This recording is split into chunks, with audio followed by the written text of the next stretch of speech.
आज के नाट्य तरंग कार्यक्रम में हम आपको सुनवा रहे हैं बंकिम चंद्र चट्टोपाध्याय की मूल कहानी पर आधारित नाटक विष वृक्ष का दूसरा और अंतिम भाग। हिंदी अनुवाद सत्या सहगल का है, निर्देशन उर्मिला वर्मा का।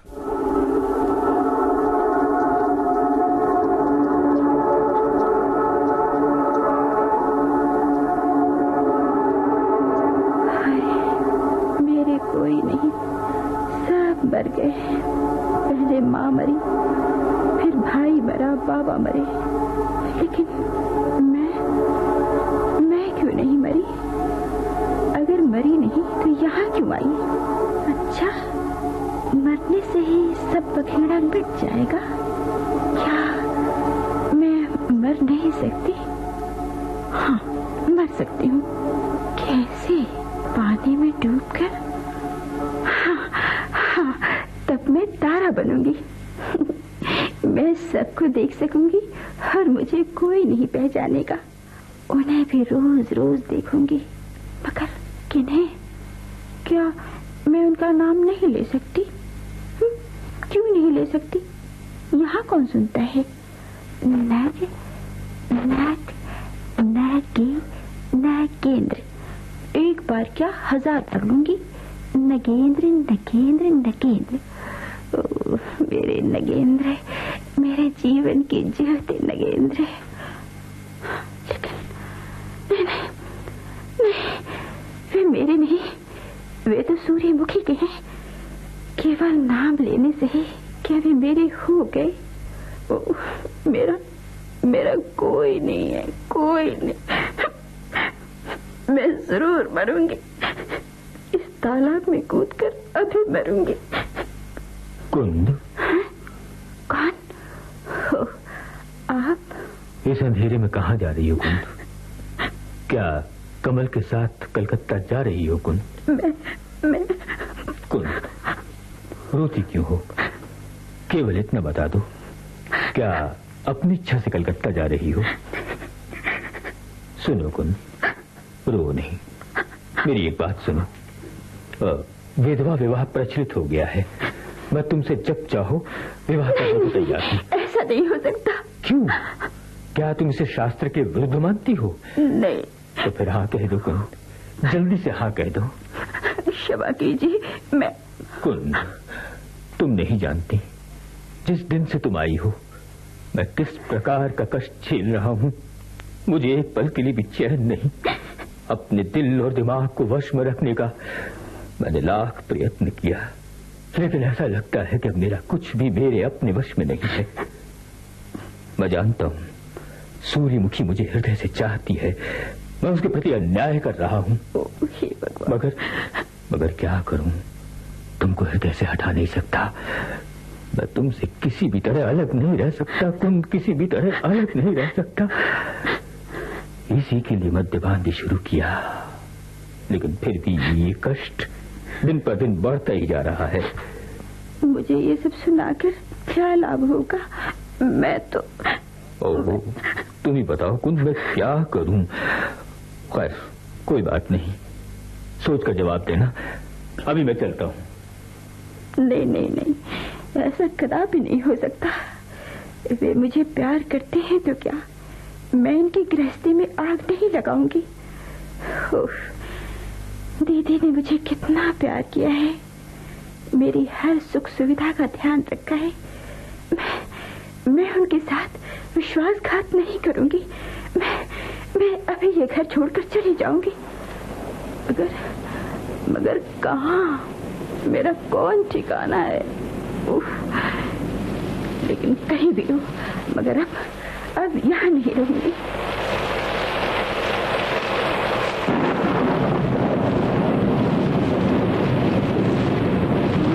रोशनी दिखाई दे रही है, चलो वहीं चलकर बैठ जाऊं और पानी के रुकते ही चल पड़ूंगी।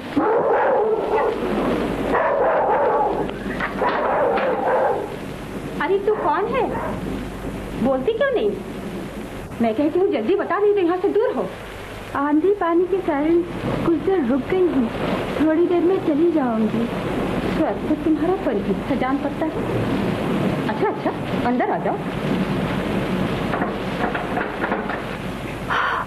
गजब हो गया, ये तो महामाया है। ओ कुंद, तो अपमान होने से भाग रही हो? सब समझ गई। डरो मत, मैं किसी से नहीं कहूंगी। मेरे यहाँ कुछ दिन रहो, फिर जहाँ चाहोगे चली जाना। आओ अब सो जाओ। अब क्या करूं? बैठे बिठाए ये सुअवसर हाथ लगाए। कुंद को रायनी के यहाँ ले जाऊं तो सोने का हार और न जाने क्या क्या इनाम मिलेगा, और अगर देवेंद्र बाबू के हाथों सौंपती हूँ तो ढेर सारा रुपया मिलेगा। ना, प्राण रहते वैसा नहीं करूंगी। मैं भी तो देवेंद्र बाबू से प्रेम करती हूँ, लेकिन वो तो कुंद के प्रेम में पागल हैं। और बेचारी कुंद उनकी नीचता को क्या समझे। देवेंद्र बाबू से भी बदला लेने का यही मौका है। हरिदासी वैष्णवी का वेश बनाकर बार बार कुंद से मिलने बोलने का मौका ढूंढते हैं। हाँ, ऐसा ही करूंगी कि कुंद कभी देवेंद्र बाबू के हाथ में न पड़े। लेकिन फिर करूं क्या? कुंद तो वापस राय जी के घर जाना नहीं चाहेगी, लेकिन उसे जाना होगा। इसी से सूर्यमुखी के पति प्रेम का घमंड भी चूर होगा। लेकिन उसने मेरा क्या बिगाड़ा है? उस पर इतना क्रोध क्यों? इसलिए कि वो सुखी है और मैं दुखी, स्वामी बनकर मुझ पर हुक्म चलाती है। अच्छा, नगेंद्र और सूर्यमुखी में थोड़ी अनबन हो जाए तो? हाँ, अब मुझे यही करना होगा। यही सोचते सोचते दिन भी चला आया। अच्छा तो चलो, अब अपना काम शुरू करूं। कौन? ओ कुंद, ये देखो मैं अभी राय जी के यहाँ जा रही हूँ। अच्छा, तुम जरा होशियारी से रहना, कहीं बाहर मत निकलना। मैं जल्दी ही लौट आऊंगी। अच्छा? अरे रे, ये मैंने क्या किया? मुझे घर नहीं छोड़ना चाहिए था। मेरे ऐसे चले आने से सूर्यमुखी कितनी दुखी होगी। क्या सबको दुख देने के लिए ही मेरा जन्म हुआ है? नहीं, अब मैं यहाँ नहीं रहूंगी। महामाया के वापस आने से पहले ही चली जाना चाहिए। अभी आसपास भी कोई नहीं, तो चलो।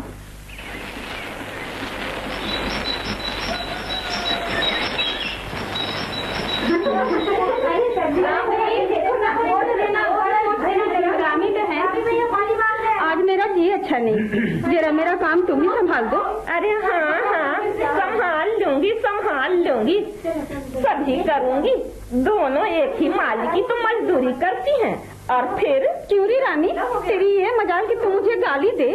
राम, मैं क्यों गाली देने लगूं? ये मजाल, चुप नहीं रहती हो, जुबान लड़ाती है। गाली नहीं दी तूने, आग लगे तेरे मिजाज में तो। महामाया, तू बहुत बढ़ती जा रही है। अपने आप को क्या समझती है? जो तू चाहेगी क्या वही होगा इस घर में? झगड़ा तो पहले तूने शुरू किया, मैं सब सुन रही थी। तेरा मन काम करने का नहीं हो तो जा सकती हो। हाँ, सब लड़ाई की जब तो जैसे मैं ही हूँ ना। अच्छी बात है, तो जाती हूँ बाबू के पास अपना हिसाब लेने। मालिक। अरे महामाया, रोती क्यों है? मेरा हिसाब करके तलब दे दीजिए। क्यों, क्या हुआ? मुझे मालकिन ने जवाब दे दिया है। किस अपराध पर? क्या बताऊं मालिक, मालकिन का मिजाज आजकल बहुत ही बिगड़ गया है। सो क्यों? देखिए ना, उस दिन कुंद बबुई को न जाने क्या क्या भला बुरा कह दिया कि वो बेचारी घर छोड़कर भाग गई। क्या ठिकाना मालिक। कुंद को क्या कहा था? कैसे कहूँ मालिक। ठीक है, तू अभी जा, मैं खुद ही मालकिन से सब पूछता हूँ। सूर्यमुखी, क्या तुमने माया को जवाब दे दिया है? जी हाँ, बड़ी शौक हो गई है, सबसे मुंह लगाती है और यहाँ तक कि मेरी भी बात नहीं सुनना चाहती। खैर वो तो हुआ। तुमने कुंद नंदिनी को क्या कहा था? क्या कहा था? यही कोई उल्टी सीधी बात। देखिए, आप ही मेरे सर्वस्व हैं, इसलिए आपसे कोई बात नहीं छुपाऊंगी। मैंने कुंद को जरूर डांटा था, पर उसका कारण था। आप तो जानते ही हैं कि देवेंद्र की नजर हमेशा से ही कुंद पर रही है। जब और उसका कुछ वश नहीं चला तो उसने हरिदासी वैरागिन के ही भेष में इस घर के अंदर आना जाना शुरू कर दिया। एक दिन महामाया से मैंने उसका पता चलवाया तो मालूम हुआ कि वो देवेंद्र ही है और कुंद से मिलने के लिए आता है। अब आप ही बताइए, ऐसी हालत में मैं क्या करती? बदनामी के डर से ही मैंने उसे डांटा फटकारा। ठीक है, ऐसी बातें सुनकर तुम्हारा क्रोधित होना ठीक ही था, लेकिन फिर भी एक बार सोच लेती तो अच्छा होता। उस समय नहीं सोचा, मगर अब पछता रही हूँ। स्वामी, मेरे मन में संदेह पैदा हुआ था, मुझे क्षमा कर दीजिए। मैं जानता हूँ तुम्हारे मन में यही संदेह था कि मैं कुंद को चाहने लगा हूँ। स्वामी, मैंने कितना दुख झेला है, मैं कैसे बताऊं आपको, कैसे बताऊं? मैं जानती हूँ मेरे मरने से भी आप सुखी न रह सकेंगे, वरना कब की मर गई होती। नहीं सूरी, नहीं, तुम्हारा कोई दोष नहीं। मैं ही विश्वासघाती हूँ। मैंने जो यंत्रणा सही है और सह रहा हूँ, इसके बारे में क्या कहूँ। चित्त को दबाने की बहुत कोशिश करता हूँ, मगर जैसे कुछ भी अपने वश में नहीं। ओ, मैं क्या करूँ, मैं पापी हूँ, मैं अपने मन को वश में नहीं रख सका। नहीं, आपके मन में जो कुछ है वो रहे, मुझसे और कुछ मत कहिए, मैं नहीं सुन नहीं सूरी, नहीं, तुम्हें सुनना ही होगा। मुझे कुंद के बिना कुछ भी अच्छा नहीं लगता। ये धन दौलत, ये आलीशान हवेली, अब मुझे खाने को दौड़ते हैं। मैं इन सब को छोड़कर कहीं दूर चला जाना चाहता हूँ, कुंद की खोज में। देश देशांतर घूमूंगा। यदि कुंद को भूल सका तो फिर लौट आऊंगा, नहीं तो ये अंतिम विदा समझो। स्वामी, जैसा आप ठीक समझे करें। मेरा केवल एक आग्रह है। क्या? केवल कुछ दिन और ठहर जाइए, मैं कुंद को आपके पास लाने की कोशिश करूंगी, और अगर ऐसा न कर सके तो फिर आपको जाने से नहीं रोकूंगी। ठीक है, यही सही।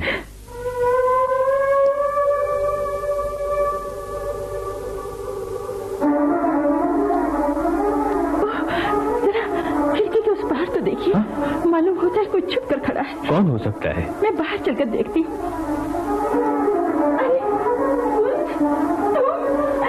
स्वामी, स्वामी, आइए देखिए तो कौन आया है। स्वामी, तुम हमें छोड़कर कहाँ चली गई थी? क्यों चली गई थी? क्या हुआ? चली गई थी? कौन? लीजिए स्वामी, ये रही आपकी कुंद। भगवान का लाख लाख शुक्र है, उसने मेरी लाज रख ली। देखो कुंद, मेरी बहन, आप इस घर को छोड़कर कहीं मत जाना। अरे चलो चलो, अंदर चलो, मैं अब तुम्हें कभी कुछ न कहूंगी। ये घर बार सब कुछ तुम्हारा है, मैं तुम्हें कभी कुछ नहीं कहूंगी, कभी कुछ न कहूंगी।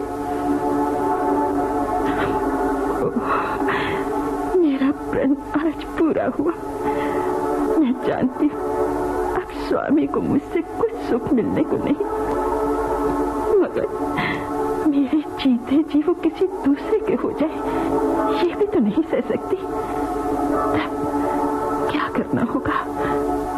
ये घर छोड़ना होगा, तभी स्वामी कुंद के साथ विवाह करके सुख से रह सकेंगे। हाँ, बस यही एक रास्ता है। भैया, तुम्हें इस प्रकार चुप देखकर तो मेरा जी घबरा रहा है। क्या मधुपुर में ब्रह्मचारी जी से मुलाकात हुई? नहीं। सूर्यमुखी भाभी की कोई खबर मिली? वे कहाँ हैं?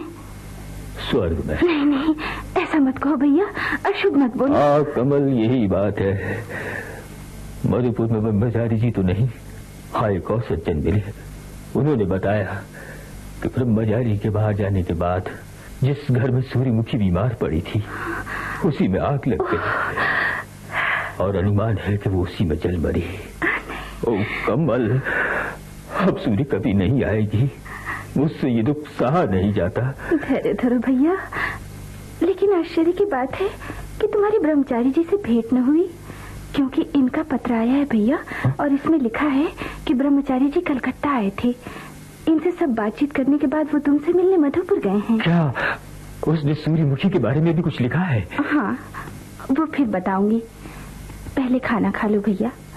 देखो तो अपनी क्या हालत बना ली है। तुम समझती हो कि मुझे सुनकर दुख होगा? जो दुख होना था हो चुका, तुम कहो। व्यर्थ इन बातों को मत सोचो भैया, इसमें तुम्हारा कोई दोष नहीं। होने को जब कोई टाल नहीं सकता तो फिर उसके लिए पश्चाताप करने से क्या फायदा? नहीं कमल नहीं, सब दोष मेरा है। न जाने मेरी आंखों पर क्या पर्दा पड़ा था। मैंने इस विष्क अंकुर को ही हृदय से क्यों नहीं उखाड़ फेंका। लो कुंद, अब तुम ही भैया को संभालो। इनकी ये दशा तो मुझसे देखी नहीं जाती। मुझे क्षमा कर दीजिए। सूर्यमुखी ने मेरे ही कारण गृह त्याग किया, मेरे सुख के कारण। ऐसा सुख पाने से पहले ही मैं मर जाती तो अच्छा होता। कहिए ना, क्या करने से फिर वैसे ही सब कुछ होगा? फिर वैसे ही होगा? क्या मतलब? मेरे से विवाह करके क्या आप तुम्हें पश्चाताप हो रहा है? नहीं नहीं, ऐसी बात नहीं स्वामी। आपने मुझसे ब्याह करके मुझे वो सुख दिया है जिसकी मुझे कभी आशा भी न थी। लेकिन सूर्यमुखी का नाम न लो। तुम्हारे मुंह से ये नाम सुनकर मुझे आंख सी लग जाती है। तुम्हारे ही कारण वो मुझे छोड़कर चली गई। मेरा इतना अपमान, मैं क्या करूं? मेरी किस्मत ही खराब है। सूर्यमुखी ने स्वयं ही तो मेरी शादी आपसे करवाई, इसमें मेरा क्या अपराध है? कुंद, कुंद क्या नाराज हो गई? ना। क्या तुम अब मुझसे प्रेम नहीं करती? ये तो मैं ही जानती। नहीं नहीं नहीं, तुम कभी मुझसे प्रेम नहीं करती। सूर्यमुखी मुझसे कैसे प्रेम का व्यवहार करती थी इसे तुम क्या समझो? बंदर के गले में मोती की माला नहीं सोती, उसके लिए तो लोहे की जंजीर अच्छी है। छोड़ मुझे, मैं जा रहा हूँ। मुझे क्षमा कर दो।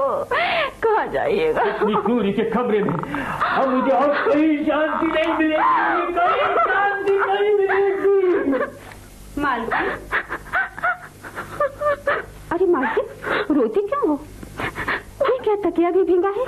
कब से रो रही हो? क्या बाबू ने कुछ कहा है? नहीं, कुछ नहीं। देखो मैं तुम्हारी दासी हूँ ना, मुझसे कुछ मत छिपाओ। बाबू ने जो कहा है मुझे बताओ। नहीं, मेरे साथ कोई बात नहीं हुई। ऐसे भी कोई रोता है? लोगों को बड़े बड़े कष्ट झेलने पड़ते हैं और तुम केवल बाबू के। सच कहती हूँ, तुम्हें मेरी तरह कष्ट झेलने पड़ते तो अब तक आत्महत्या कर ली होती। क्यों? तुम्हें क्या दुख है? मैं भी एक आदमी को अपने प्राणों से बढ़कर प्यार करती थी। वो मेरा पति न था, मगर पति से भी बढ़कर प्यार करती थी, ये जानते हुए भी कि वो मुझसे नहीं बल्कि मुझसे भी बड़ी पापिन से प्यार करता है। यही सोचकर मैं उससे दूर रहने की कोशिश करती थी, मगर एक दिन जाने क्या मति भ्रष्ट हुई कि मैं उस पापी की बातों में आ गई और अपना सर्वनाश कर डाला। और फिर उसने एक दिन लात मारकर मुझे अपने घर से बाहर निकाल दिया। तब जानती हो इस तरह अपमानित होने पर मैंने क्या किया? क्या किया? मैंने विष खाकर मरने के लिए विष खरीदा, लेकिन पीछे सोचा कि दूसरे के लिए मैं क्यों मरूं, और विष को डिबिया में बंदकर बक्स में रख छोड़ा है। अभी लाती हूँ बक्स तुम्हें दिखाने को। लो देखो, ये रहा वो बक्सा और ये रही वो विष की डिबिया। अभी मैं इसे यही रख देती हूँ, काम करने के बाद ले जाऊंगी। अच्छा, कर लो आत्महत्या। यही मौका है तुम लोगों से बदला लेने का। पापी देवेंद्र, अब तुम्हारी क्रूर मरकर ही तुम्हारे पास पहुंचेगी।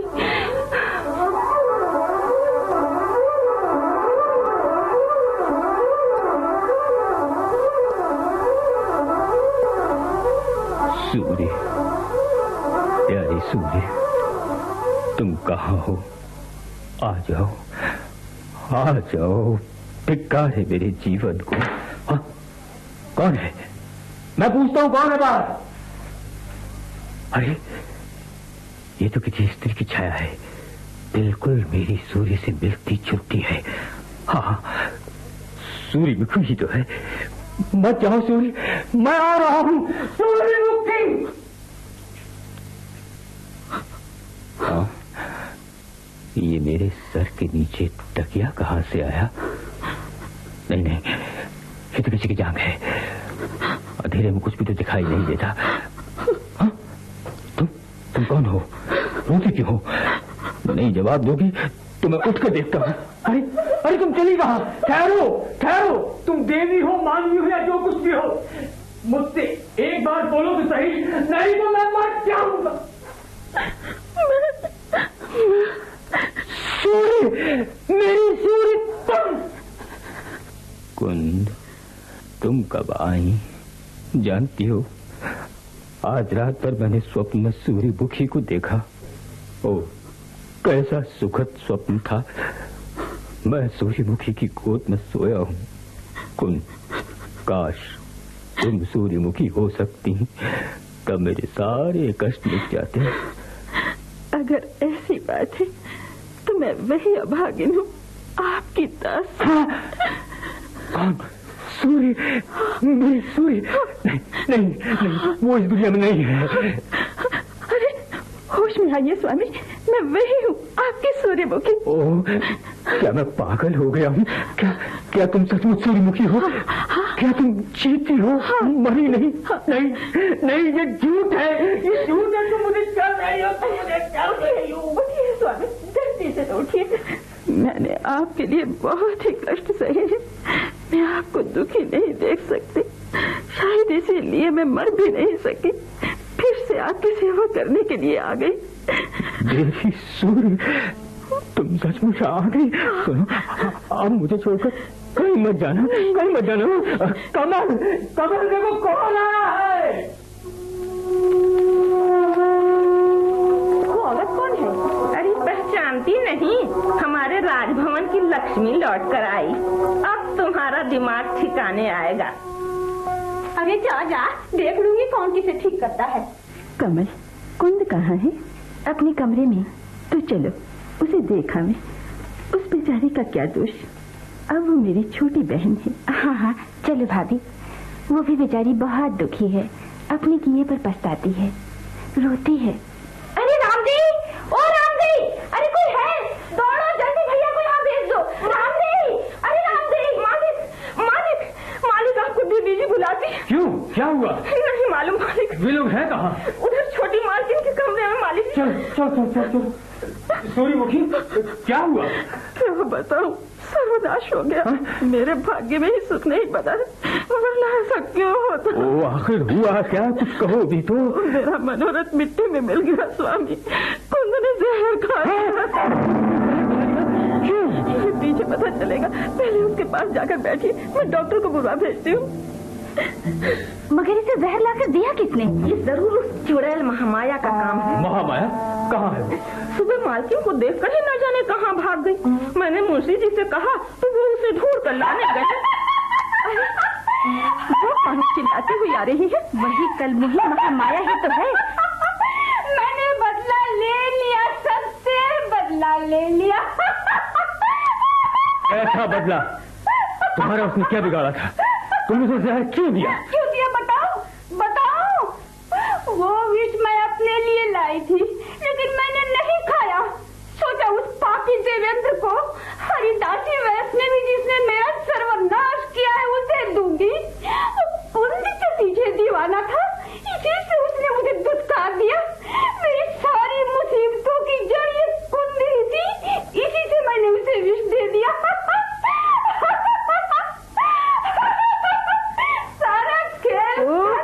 चुप हो जाओ महामाया। महामाया, ये तुम्हें क्या हो गया है? चुप हो जाओ। क्या हो गया बताओ क्या हो गया है? कुछ भी तो नहीं। मैं तो आज बहुत खुश हूँ। उस दुष्ट देवेंद्र को भी इसका फल मिल गया। नीच रोग शैया पर पड़ा मृत्यु की घड़ियां गिन रहा है। भगवान से मनाती हूँ कि उसे नरक में भी जगह न मिले, नरक में भी जगह न मिले।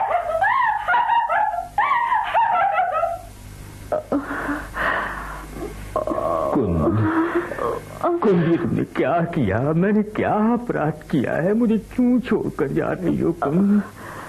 स्वामी, आपने किस अपराध पर मेरा त्याग किया है? अगर मधुपुर से आने के बाद एक बार भी मुझे कुंद कहकर पुकारते तो मैं ऐसा नहीं करती। आपने अपनी नजर क्यों बदल ली? बताइए ना, क्यों? कुंद क्षमा कर दो।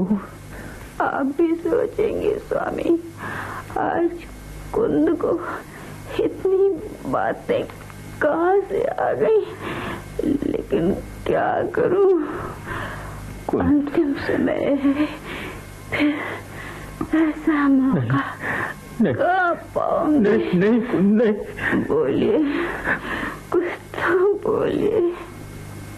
आपको दुखी छोड़कर मरी तो स्वामी मरने पर भी चैन नहीं पाऊंगी। बोलो स्वामी, बोलो। कुंद, तुम्हें मेरे न आने का इतना दुख था तो मुझे बुला क्यों नहीं लिया? मेरी बातों का कुछ ख्याल मत कीजिए स्वामी।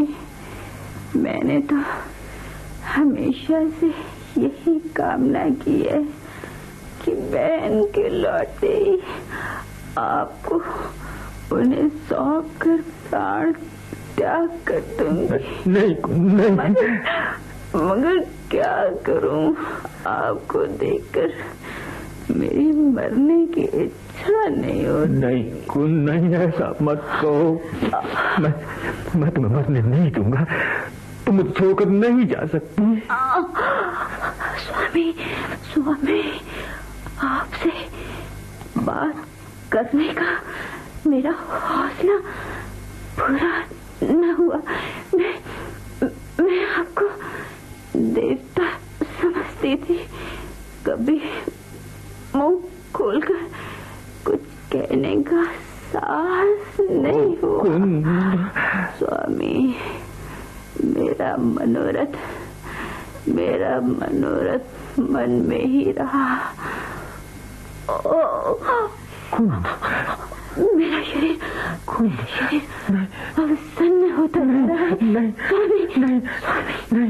अंतिम समय चरण मेरी कुंद, नहीं।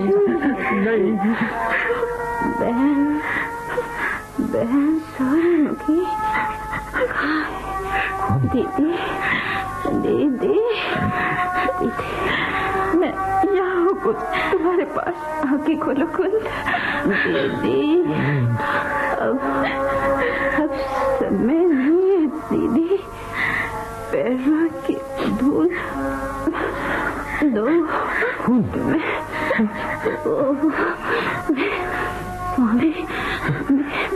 बड़ी अभागिन थी। नहीं। सौभाग्य पले इस घर में मैंने विष वृक्ष लगाया। मैंने इस घर की शांत मिट्टी में मिलाई। नहीं। मुझे माफ करना बहन। मुझे माफ।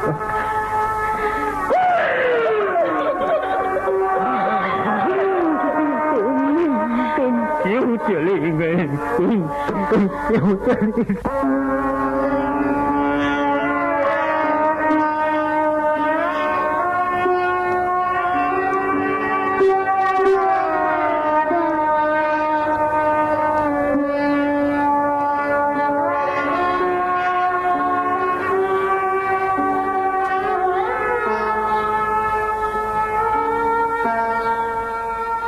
विष वृक्ष नाट्य तरंग में अभी आप बंकिम चंद्र चट्टोपाध्याय की मूल कहानी पर आधारित इस नाटक का दूसरा और अंतिम भाग सुन रहे थे।